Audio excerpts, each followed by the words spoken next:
This happened in the fall of 2021 when I was living alone in a rented townhouse in southern Illinois. It was my first time ever living by myself, and even though I was technically an adult, 27, with a full-time job and a stable routine, I still had a lot of nerves about the idea. I'd just gone through a rough breakup, and I thought the silence and solitude might help me process everything. The townhouse was part of a small row of identical units, kind of plain but clean and quiet, tucked away in a sleepy cul-de-sac just off a rural highway. The neighborhood had that sterile suburban vibe. Lots of beige vinyl siding, trimmed hedges, wind chimes, and mailboxes with family names stenciled on them. Mostly older folk, but a few young families. I didn't know any of my neighbors well, but I liked it that way. I kept to myself. But almost right away, I noticed one person who stood out from the rest. He lived 3 doors down. A tall, heavy-set man, probably in his mid-40s, with a scruffy beard and a weird habit of standing outside his house at night, sometimes just pacing or smoking, sometimes doing nothing at all, just staring. I'd pull into my driveway after work around 9 or 10 p.m., and there he'd be, leaning against his porch rail or just standing at the edge of his driveway, facing the street. He never waved, never smiled. He just stared. Even if I looked directly at him, I tried to ignore it. A couple of times I mentioned it to friends or my mom, and they said maybe he was just a night owl or had insomnia, but there was something unsettling about him, like he was always watching but never participating. It wasn't just that he was there, it was the stillness. He didn't fidget or check his phone or shift his weight. He just stood there like a statue. I told myself not to be paranoid, but the more time passed, the more that gnawing feeling in my gut grew. Then the noises started. It was around mid-September when I first heard it. I had just gotten home from work after a long shift. I worked late hours managing inventory at a distribution center, and I usually got in around 10:30 p.m., exhausted, grabbing a bite to eat, and crashing. That night, I fell asleep around midnight.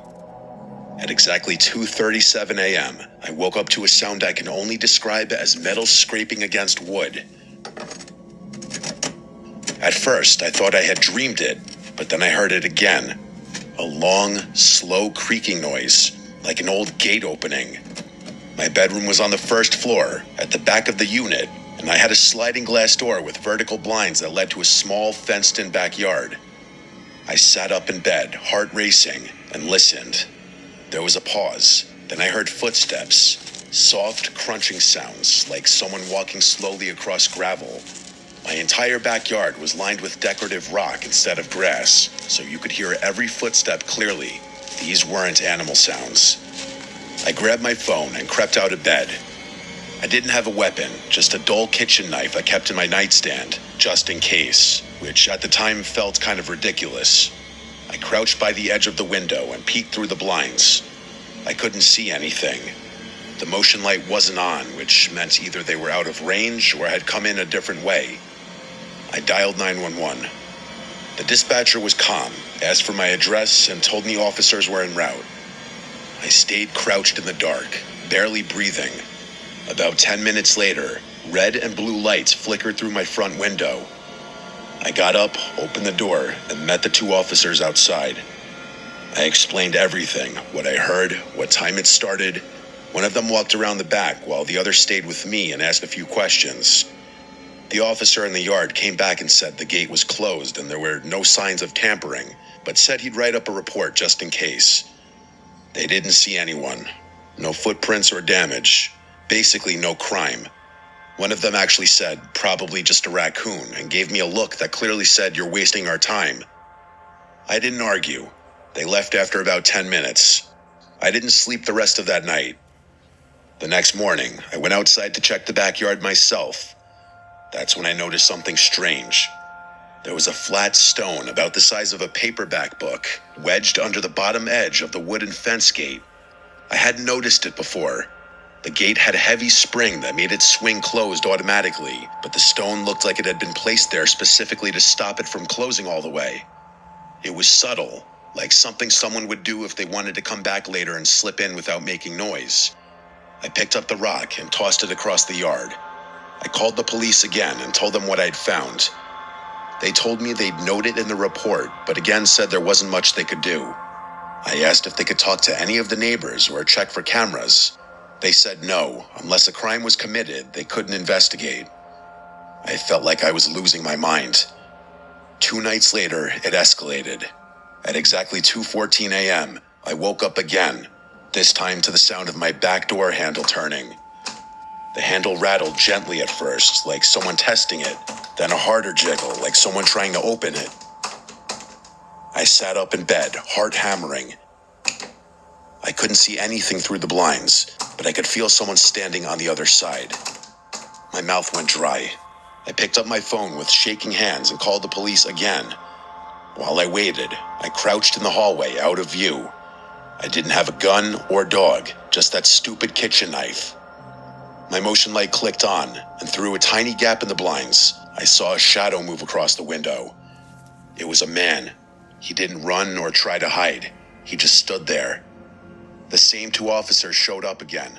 This time, they actually found footprints in the gravel, big ones, heading right up to the door. But again, they said since no entry had been made, there wasn't enough to go on.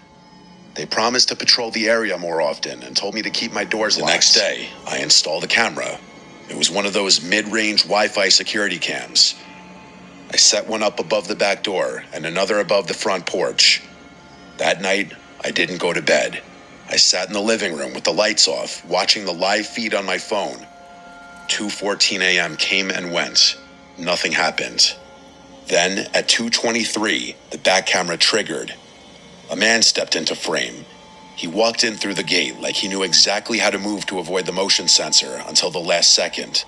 He was tall and broad, wearing a black hoodie with the hood up, jeans, and gloves. He walked up to the door, looked up directly at the camera, and smiled. A slow, stretched-out grin.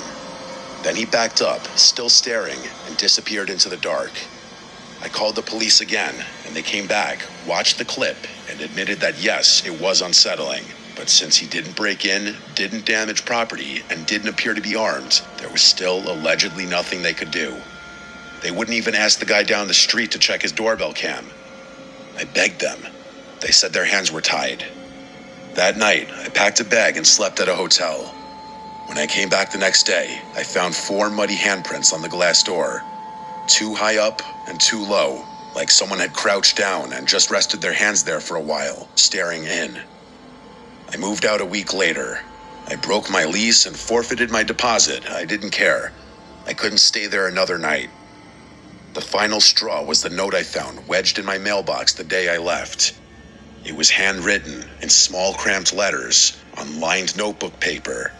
It said, "The cops leave, but I don't." I filed one last report. The officer I spoke to that time looked genuinely disturbed by the note. He promised they'd do a wellness check on the neighborhood, but it was too late. I never went back.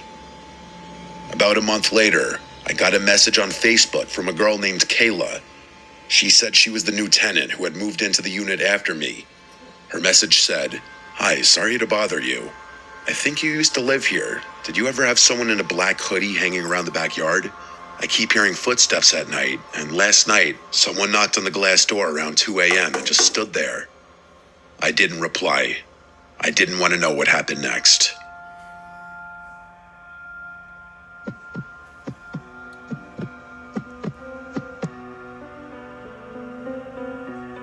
I work for a property preservation company. Basically, we handle foreclosed homes, securing them, cleaning them out, winterizing them, sometimes even boarding them up if there's been vandalism.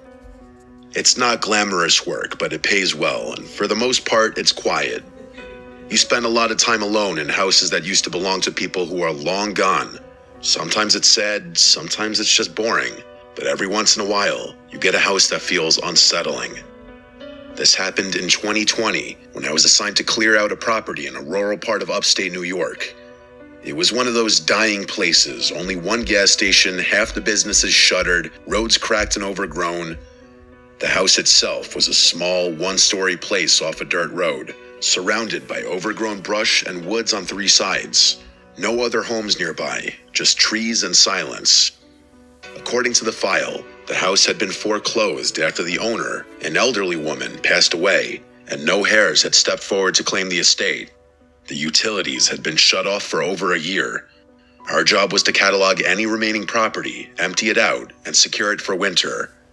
I drove up on a Monday morning around 9 a.m. with a small box truck and all my gear. From the outside, the house looked intact. Windows closed, door locked, roof fine. Just a lot of weeds and vines climbing up the porch. I had to shove the front door open because it had swollen in the frame, but once inside, everything looked pretty standard. It was dusty, stale air and faded furniture. Then my work phone rang. It startled me because I had no signal out there.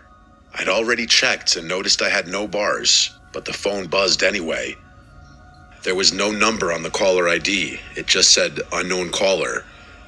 I answered, and there was nothing. Just a low crackling sound, like static. I said hello twice, then hung up. Chalked it up to a glitch.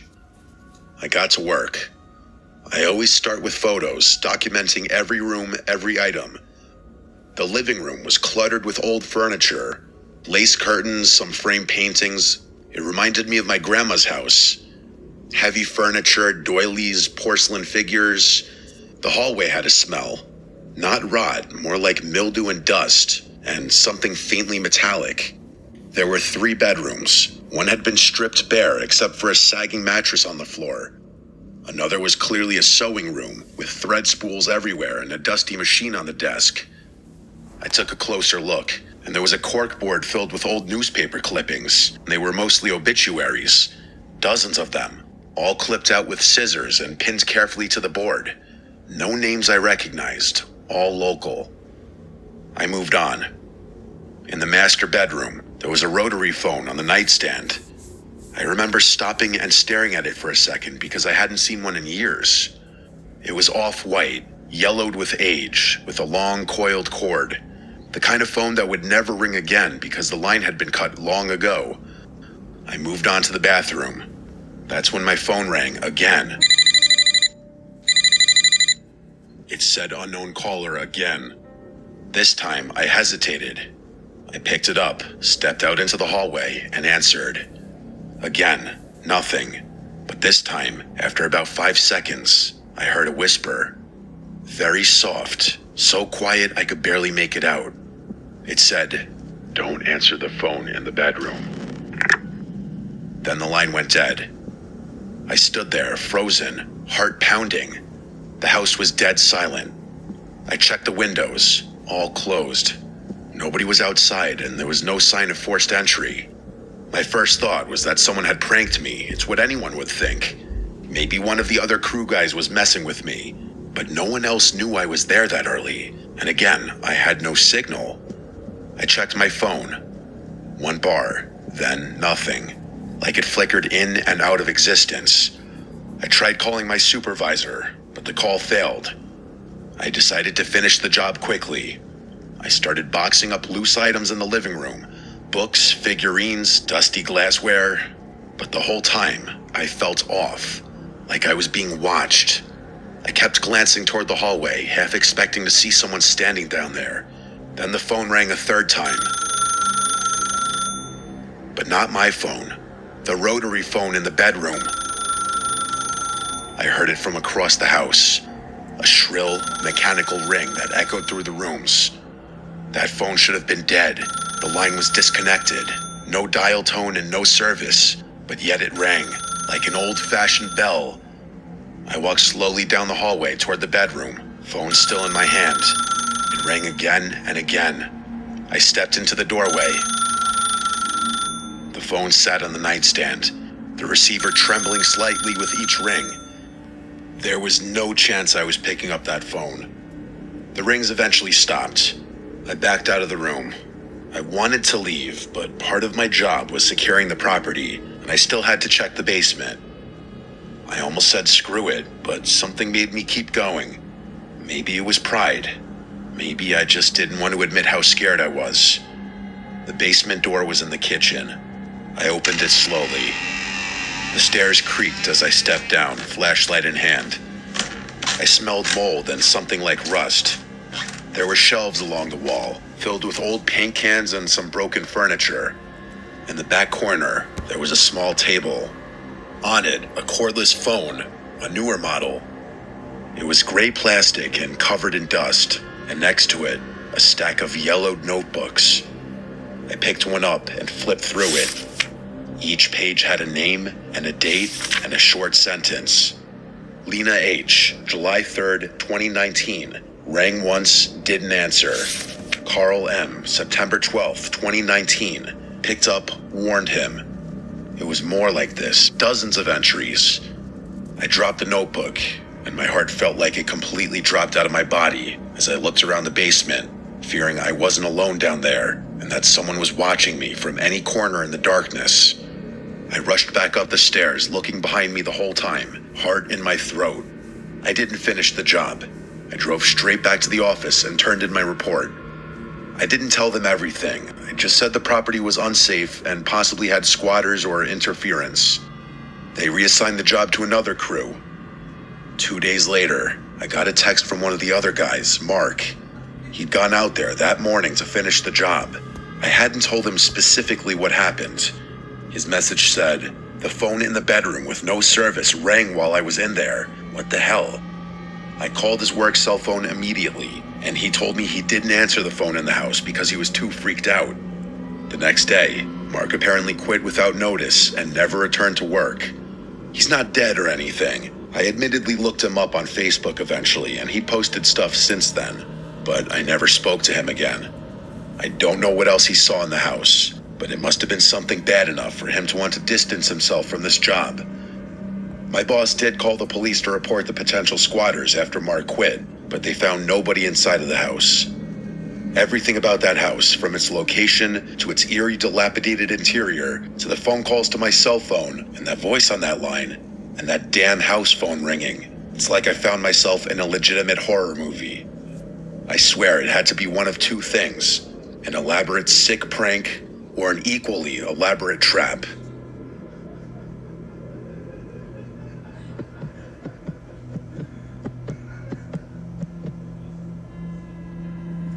This happened in 2019. I was in my late 20s, living alone in a rental house in a quiet neighborhood on the edge of town.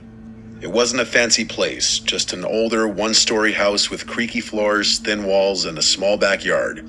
But it was cheap, and it came with a basement, which I used to store extra furniture and tools and stuff. I moved in that spring, and for the first few months, nothing strange happened. The house had its quirks. Some pipes rattled when you turn on the shower, and there was this one kitchen cabinet that always swung open on its own, but nothing unusual for a place that old. The only part I didn't like was the basement. The door was in the hallway next to the bathroom. It was heavy and stuck a little when you opened it, and the light switch for the basement was actually halfway down the stairs, which meant you had to walk down a few steps in total darkness before you could reach it. The first time I went down there, I honestly felt weird. Not scared exactly, but uneasy. The single bulb didn't do much to light the corners, and the whole place smelled like old wood. But I didn't have any reason to be down there for long, so I stored my things, shut the door, and didn't think much of it. That changed around late October. I had just gotten home from work. I'm a night shift security guard, so I usually get home around 3 a.m., and I was heading to the bathroom before bed when I heard something. It sounded like a faint knock, 3 soft taps. It came from behind the basement door. I froze in place. At first, I thought maybe I imagined it. Maybe it was the pipes or the house settling. But as I stood there, holding my breath, I heard it again. 3 distinct knocks. I backed up a few steps and stared at the door, and then I waited. There was just silence now. I remember whispering to myself, "It's just the house," even though I didn't really believe it. I didn't open the door. I went to my bedroom, locked the door, and stayed awake for the next 2 hours, listening. Eventually, I fell asleep with the TV on. The next morning, I checked the basement. I opened the door, went down the stairs, and turned on the light. Everything was exactly the way I left it. No signs of anyone having been down there. No footprints in the dust, no broken windows. I convinced myself it had to be the house shifting, or maybe a small animal that got in somehow. I moved on. But a few nights later, it happened again. This time, I was in the bathroom brushing my teeth when I heard the knock. Not 3 taps this time, just 1, but it was loud, and it was close, like someone had used their knuckles hard against the basement door. I opened the bathroom door and looked. The basement door was closed. Nothing moved. The hallway was quiet. I walked over and put my ear against the wood. At first, I heard nothing, but then, very faint, I heard what sounded like breathing. Slow, steady, as if someone was standing on the other side, waiting. I backed away and went to my room, again locking the door. I called my landlord. I told him something strange was going on in the basement, that I thought someone had maybe gotten into the house somehow. He seemed skeptical, but said he'd come by to check it out. When he arrived in the morning, we both went down into the basement together. He looked around, checked the windows, the walls, even the foundation. Nothing was damaged or broken. No signs of a break-in or animals. I didn't say anything. I couldn't explain what I was hearing, and I didn't want to sound crazy. For the next week, things were quiet. I started to think that maybe I was just overtired or imagining things. I was working too much after all. But then, one night around 2 a.m., I was sitting on my couch watching TV when I heard the basement door creak. Not a knock or slam, but a creak, like it was slowly swinging open. I sat up straight and turned off the volume. I could hear it, the slow, grinding creak of the hinges moving. I got up and peeked down the hallway, and the basement door was wide open. I hadn't opened it in over a week. I hadn't even touched it. I grabbed a flashlight and slowly walked toward it. I didn't have a weapon, but I had no choice. I had to know what was going on. I stood at the top of the stairs and shined the light down.